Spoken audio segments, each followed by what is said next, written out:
বর্তমানে এমন একটা অবস্থা হয়ে গেছে ফ্রিজ থাকার কারণে যে বাজার থেকে তাজা মাছ মাংস কিনে আনার সঙ্গে সঙ্গে সেটাকে আর খুব একটা রান্না করে খাওয়া হয় না। বেশিরভাগ সময় রেখে দিতে হয়। হ্যালো এভরিওয়ান, আসসালামু আলাইকুম। কেমন আছেন সবাই? আশা করছি সবাই ভালো আছেন। এই তো গতকালকে সকাল সকাল বাজার কিছু নিয়ে আসলো, মাছের বাজার।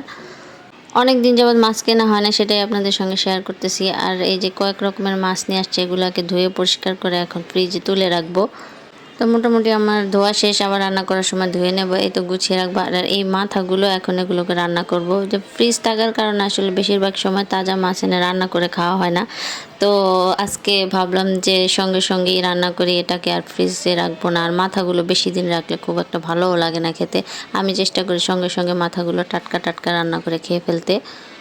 তো দেখতেই পাচ্ছেন যে মাথাগুলো আমি ডাল দিয়ে, মুগ ডাল দিয়ে রান্না করব। তো রান্না প্রায় বসিয়েই দিয়েছি। তো এখানে কিছু গোটা মশলা দিয়ে দিয়েছিলাম, তেজপাতা, লং, দারচিনি এগুলো দিয়ে দিয়েছি। কে কে এভাবে রান্না করেন জানি না, কিন্তু আমি এভাবে রান্না করি যেহেতু মাছের মাথা, তো রুই মাছের মাথা আর কি। তো সেটাকে মুগ ডাল দিয়ে তারপর রান্না করো, মুড়ো ঘন্ট যেটাকে বলে, মুড়ো ঘন্ট। মুগ ডালটা আগে ভেজে নিয়েছিলাম। তো সরিষার তেল দিয়ে রান্না করছি, সরিষার তেল দিয়ে দিয়েছিলাম। তারপর পেঁয়াজ, হলুদ, মরিচ, ধনিয়ার গুঁড়া, যা যা উপকরণ আছে সব এখানে একসাথে দিয়ে দিয়েছি। তারপর এটাকে ভালোভাবে কষিয়ে নেব। এরপর আমি আবার একটু সামান্য পরিমাণ হলুদ দিয়ে দিয়েছিলাম, আমার কাছে একটু কম মনে হয়েছে তাই এটা আরেকটু দিয়ে দিয়েছি। আর মাছের মাথাটা কিন্তু সঙ্গে সঙ্গে এনে ফ্রিজে না রেখে রান্না করে খেলে কিন্তু সেটা অনেক বেশি মজা হয়। বেশিরভাগ সময় আমি এমনটাই করি, মাছের মাথাগুলো আর ফ্রিজে রাখি না, এটাকে সঙ্গে সঙ্গেই শাক দিয়ে না হলে ডাল দিয়ে রান্না করে ফেলি। তো এভাবে রান্না করলে বেশি ভালো লাগে। তো সবসময় শাক দিয়েই রান্না করি, তো আজকে ভাবলাম যে না, ডাল দিয়ে রান্না করি। তো এই তো মাথাটা আমি দিয়ে দিলাম তরকারির মধ্যে।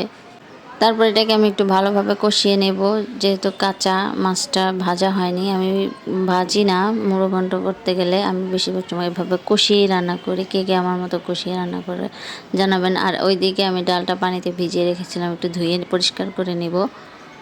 রুই মাছের মুড়ো ঘন্ট খেতে কিন্তু অনেক বেশি মজা লাগে, আর সেটা যদি হয় সরিষার তেল দিয়ে রান্না করা তাহলে তো আরও বেশি ভালো লাগে। বেশিরভাগ সময় আমরা সয়াবিন তেল দিয়ে রান্না করে খাই, কিন্তু আজকে সরিষার তেলে রান্না করলাম, দেখি তা খাবারের টেস্ট কেমন আসে। তো এর মধ্যে এখন দিয়ে দিলাম ওই যে ধুয়ে রাখা মুগ ডালটা, সেটা এখন এটার মধ্যে দিয়ে দিব। দিয়ে কিছুক্ষণ কষিয়ে নেব, তারপর নেড়ে চেড়ে নেব। কষানো হয়ে গেলে তারপর এর মধ্যে পানি দিয়ে কিছুক্ষণ রাখবো। আমি বেশিরভাগ সময় এভাবেই রান্না করি।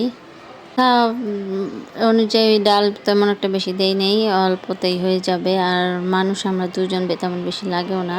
আর এগুলো একবার দুইবারের বেশি খেতে ভালোও লাগে না, বাসি হয়ে গেলে আর ভালো লাগে না। যে সঙ্গে সঙ্গে রান্না করে সঙ্গে সঙ্গে খেয়ে ফেললেই ভালো।